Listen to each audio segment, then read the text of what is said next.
Hello friends, welcome to logics point. इस video में हम देखेंगे प्रायद्वीपीय भारत की नदियों के बारे में। मतलब प्रायद्वीपीय नदियों के बारे में हम उन सभी बातों को जानेंगे जो परीक्षा की दृष्टि से इम्पोर्टेंट हैं। इससे पहले हम गंगा नदी तंत्र, ब्रह्मपुत्र नदी तंत्र और सिंधु नदी तंत्र की वीडियो अपलोड कर चुके हैं। अगर वो अभी तक आपने नहीं देखी है तो इस वीडियो के बाद देख सकते हैं। तो चलिए स्टार्ट करते हैं। सबसे पहले हम देखते हैं लूनी नदी के बारे में। तो दोस्तों, आपको पता होगा कि राजस्थान में एक रेंज है, एक श्रेणी है, अरावली रेंज, जो गुजरात की सीमा से लगभग हरियाणा की सीमा तक फैली हुई है। तो लूनी नदी राजस्थान में अजमेर में अरावली रेंज से निकलती है और यहाँ से निकलने के बाद ये गुजरात में कच्छ के रण में समाप्त हो जाती है। क्योंकि ये तट तक नहीं पहुँचती है, बीच में ही समाप्त हो जाती है, इसलिए यह एक अंतःस्थलीय अपवाह का उदाहरण है। या फिर हम कह सकते हैं अंतर्वाही नदी, जो बीच में ही समाप्त हो जाती है। यह भारत की प्रमुख नदियों में से एकमात्र अंतर्वाही नदी है। इसके बाद देखते हैं हम साबरमती नदी के बारे में। तो साबरमती नदी भी यहीं से निकलती है, अरावली रेंज से। अरावली रेंज से निकलती है उदयपुर जिले के पास से। यहाँ उदयपुर जिला पड़ता है, तो उदयपुर जिला के पास से निकलती है। यहाँ से निकलने के बाद ये गुजरात में प्रवेश करती है और यहाँ पर आकर खंबात की खाड़ी में गिर जाती है। यहाँ पर अरावली रेंज की सर्वोच्च चोटी है गुरु शिखर चोटी यहाँ पर। और यहाँ पर ये झील है सांभर झील, जो भारत में खारे पानी की सबसे बड़ी झील है। सांभर झील अजमेर से ऊपर थोड़ा। इसके बाद देखते हैं माही नदी के बारे में। तो इस नदी का उद्गम, माही नदी का उद्गम मध्य प्रदेश में धार जिले में विंध्याचल पर्वत से होता है। यहाँ से निकलने के बाद ये राजस्थान में प्रवेश करती है और फिर गुजरात में, और फिर ये नदी भी खंबात की खाड़ी में गिर जाती है। तो दोस्तों, इस नदी की विशेषता यह है कि ये कर्क रेखा को 2 बार काटती है। माही नदी कर्क रेखा को 2 बार काटती है। इसके अलावा दोस्तों, आपको पता होगा कि मकर रेखा को 2 बार काटने वाली नदी है लिम्पोपो नदी, जो अफ्रीका में है। उसके बाद विषुवत रेखा को 2 बार काटने वाली नदी है कांगो नदी, वो भी अफ्रीका में है। इसके बाद देखते हैं हम दोस्तों नर्मदा नदी के बारे में। तो यहाँ पर विंध्याचल रेंज थी और यहाँ पर है सतपुड़ा रेंज। इन दोनों के बीच में है नर्मदा नदी। तो यहाँ पर मध्य प्रदेश में मैकाल रेंज है। तो मैकाल रेंज की अमरकंटक चोटी से ये नदी निकलती है, नर्मदा नदी। यहाँ से निकलने के बाद ये मध्य प्रदेश में विंध्याचल और सतपुड़ा रेंज के बीच में प्रवाहित होती हुई खंबात की खाड़ी में गिर जाती है। तो नर्मदा नदी, जो प्रायद्वीपीय भारत की नदियाँ हैं उसमें अरब सागर में गिरने वाली नदियों में सबसे बड़ी नदी है नर्मदा नदी। इसके बाद देखते हैं हम तापी नदी के बारे में या ताप्ती नदी के बारे में। तो तापी नदी या ताप्ती नदी मध्य प्रदेश में, यहाँ पर एक जिला है बैतूल जिला। यहाँ से निकलने के बाद ये यहाँ पर महाराष्ट्र में प्रवेश करती है और उसके बाद ये फिर गुजरात में प्रवेश करती है। और गुजरात में इसी नदी के तट पर सूरत बसा हुआ है, एक नगर है सूरत। सूरत बसा हुआ है और फिर ये नदी भी यहाँ से निकलने के बाद खंबात की खाड़ी में गिर जाती है।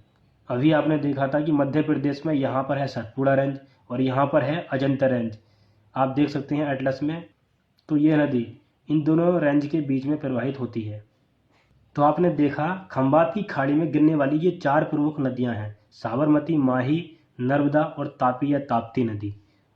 इनको आपको याद रखना है। इन नदियों के अलावा जो अरब सागर में नदियां गिरती हैं उनमें महत्वपूर्ण नदियां सिर्फ ये 2 नदियां हैं जिनके बारे में जानना जरूरी है। उसमें पहली नदी है मांडवी नदी, जो गोवा में है। इसके बारे में इम्पोर्टेंट बात बस यही है कि इस नदी के तट पर गोवा की राजधानी पणजी स्थित है। जो पणजी नगर है इसी नदी के किनारे बसा हुआ है, जो गोवा की राजधानी है। इसके बाद है भरतपूजा या फिर पोनानी, दोनों नाम इसी के हैं। यहाँ पर आपको पता होगा कि यहाँ पर अन्नामलाई की पहाड़ियाँ हैं। तो ये नदी अन्नामलाई की पहाड़ियों से निकलती है और यहाँ पर ये अरब सागर में गिर जाती है। और अन्नामलाई की सर्वोच्च चोटी आपको पता ही होगा, अनाईमुड़ी। इसके बाद देखते हैं हम बंगाल की खाड़ी में गिरने वाली नदियों के बारे में। तो इसमें हम सबसे पहले देखते हैं दामोदर नदी के बारे में। यहाँ पर राज्य है झारखंड। झारखंड में पड़ता है छोटा नागपुर का पठार। तो छोटा नागपुर का पठार से ही ये नदी निकलती है झारखंड में, दामोदर नदी। यहाँ से ये नदी पश्चिम बंगाल में प्रवेश करती है और यहाँ पर आकर ये हुगली नदी में मिल जाती है। और हुगली नदी, जब गंगा नदी पश्चिम बंगाल में प्रवेश करती है तो एक नदी अलग हो जाती है जिसका नाम पड़ता है हुगली नदी। तो दामोदर नदी हुगली नदी के सहारे अपना जल बंगाल की खाड़ी में गिराती है और दामोदर नदी को बंगाल का शोक भी कहते हैं। इसके बाद देखते हैं हम स्वर्ण रेखा नदी के बारे में।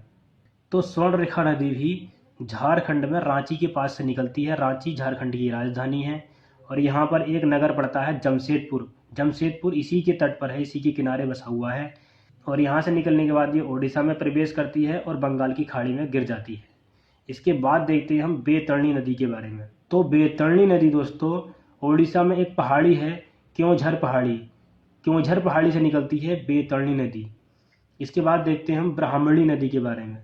तो ब्राह्मणी नदी भी दोस्तों झारखंड में छोटा नागपुर के पठार से निकलती है और उसके बाद ये ओडिशा में प्रवेश करती है और फिर बंगाल की खाड़ी में गिर जाती है। तो दोस्तों आपने देखा झारखंड में छोटा नागपुर के पठार से 3 नदियाँ निकलती हैं, जिसमें सबसे पहले है दामोदर नदी, उसके बाद स्वर्णरेखा नदी, उसके बाद है ब्राह्मणी नदी। बैतरणी नदी यहीं से क्योंझर पहाड़ी से निकलती है, ध्यान रखना है आपको, इस बात का पेपर में पूछ सकता है। इसके बाद देखते हैं हम महानदी के बारे में। तो महानदी छत्तीसगढ़ में रायपुर जिले में सिहावा श्रेणी से निकलती है, लिख देता हूं मैं, सिहावा रेंज या सिहावा श्रेणी से निकलती है। यहाँ से निकलने के बाद ये ओडिशा में प्रवेश करती है और ओडिशा में इसी नदी पर एक बांध बना हुआ है जिसका नाम है हीराकुंड बांध। ये भारत का सबसे लंबा बांध है, आपको पता होगा। और यहाँ से आगे बढ़ने के बाद ये कटक के पास डेल्टा बनाती है। तो ध्यान रखना है दोस्तों डेल्टा का भी, कि डेल्टा कौन कौन सी नदी बनाती है, बड़ी बड़ी नदियों में ध्यान रखना है आपको। इसके बाद तट पर यहाँ एक झील पड़ती है, चिल्का झील। आपको पता होगा चिल्का झील सबसे बड़ी लैगून झील है भारत की। इसके बाद देखते हैं हम गोदावरी नदी के बारे में। तो गोदावरी नदी प्रायद्वीपीय भारत की सबसे बड़ी नदी है, जिसकी लंबाई है 1465 किलोमीटर। महाराष्ट्र में नासिक की पहाड़ियों में त्रियंबक इसका उद्गम स्थान है। यहाँ पर नासिक पड़ता है, तो नासिक की पहाड़ियों में त्रियंबक इसका उद्गम स्थान है। मैं लिख देता हूँ त्रियंबक कैसे लिखा जाएगा, ठीक है। त्रियंबक इसका उद्गम स्थान है। इसके साथ साथ एक बात मैं और आपको बता देता हूँ जो एग्जाम में पूछ सकते हैं। यहाँ पर है मुंबई, यहाँ पर है नासिक और यहाँ पर है पुणे। तो मुंबई को नासिक से जोड़ने वाला दर्रा है थाल घाट और मुंबई को पुणे से जोड़ने वाला दर्रा है भोर घाट। मैं लिख के बता देता हूँ आपको। जैसे यहाँ पर तट पर मुंबई है और यहाँ पर ऊपर नासिक है और यहाँ पर है पुणे, तो इन दोनों को जो दर्रा जोड़ता है वो है थाल घाट और इन दोनों को आपस में मुंबई को और पुणे को जो जोड़ता है उस दर्रे का नाम है भोर घाट, ठीक है। इस बात को नोट कर लीजिए या फिर याद रखिए, एग्जाम में पूछ सकते हैं, काफ़ी इंपॉर्टेंट बात है ये। इसके बाद देखते हैं हम कृष्णा नदी के बारे में। तो कृष्णा नदी महाराष्ट्र में पश्चिमी घाट में महाबलेश्वर चोटी के पास से निकलती है। पश्चिमी घाट में महाबलेश्वर चोटी के पास से निकलती है कृष्णा नदी। इसके बाद में जब ये कर्नाटक में प्रवेश करती है तो इसमें ये नदियाँ मिल जाती हैं। इसमें हम सभी इसकी सहायक नदियों को नहीं देखेंगे कि कौन सी नदी कहाँ से मिल रही है, जो कुछ इंपॉर्टेंट है उसको हम देख लेते हैं। देखिए कृष्णा नदी की सहायक नदियाँ ये हैं जो आपको सिर्फ देखना है, रटना नहीं है। घाट प्रभा, माल प्रभा, तुंगभद्रा और इधर मूसी, कोयना, भीमा, दूधगंगा, पंचगंगा। तो इसमें कुछ ज़्यादा जो इम्पोर्टेंट है वो मैंने दिखा दी हैं डायग्राम में। देखिए यहाँ से घाट प्रभा मिली है, यहाँ से माल प्रभा मिली है और यहाँ से तुंगभद्रा यहाँ पर जाकर जो तेलंगाना और आंध्र प्रदेश की सीमा पर मिल गई है यहाँ पर। तो आपको इसके साथ में एक बात बता देता हूँ, तुंगभद्रा नदी जो है यहाँ से आती है तुंग नदी और यहाँ से आती है भद्रा नदी। ये दोनों नदी मिलकर तुंगभद्रा नदी कहलाती है। इसके बाद यहाँ आकर हगरी नाम की एक नदी मिल जाती है, ऐसे मैंने इसको रिप्रेजेंट कर दिया है। हगरी नाम की नदी यहाँ पर आकर मिल जाती है कर्नाटक में इसमें। तो हगरी नदी के बारे में एक बार यूपी पीसीएस के एग्जाम में पूछा था, तो मैं आपको बता रहा हूँ कि यहाँ पर ये आकर हगरी नाम की नदी यहाँ पर आकर तुंगभद्रा नदी में मिल जाती है और फिर तुंगभद्रा नदी यहाँ पर इसकी सीमा पर तेलंगाना और आंध्र प्रदेश की सीमा पर मिल जाती है।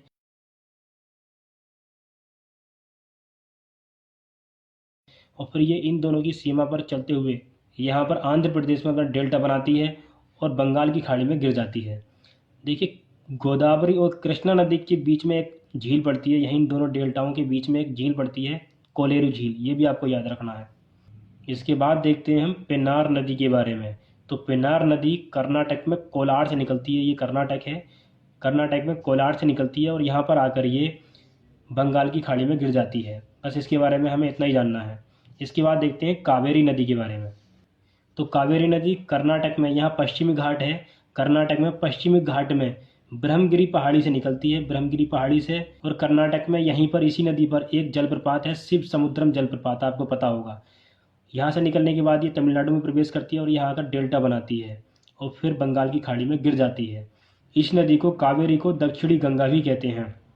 और इस नदी के बारे में एक खास बात और है जब दक्षिण पश्चिम मानसून यहाँ से प्रवेश करता है तो इस नदी के अववाह क्षेत्र में वर्षा होती है, और जब उत्तर पूर्व मानसून यहाँ से प्रवेश करता है तो इस नदी के अववाह क्षेत्र में वर्षा होती है। इसी कारण यह नदी वर्ष भर वर्षा जल से भरी रहती है। इसके बाद देखते हैं बेगाई नदी के बारे में। तो बेगाई नदी तमिलनाडु में बरसानत पहाड़ी से निकलती है, और यहाँ से निकलने के बाद इसी नदी पर एक शहर पड़ता है मदुरई, जो बहुत पुराना शहर है। तो एग्जाम में पूछ लेता है कि मदुरई शहर किस नदी के किनारे बसा हुआ है, तो वो बेगाई नदी के किनारे बसा हुआ है, और यहाँ पर आकर ये नदी पाक जल संधि के पास गिर जाती है। इसके बाद देखते हैं हम ताम्रपाणी नदी के बारे में। यह नदी कार्डमम पहाड़ी से निकलती है, कार्डमम हिल से। मैं लिख देता हूँ।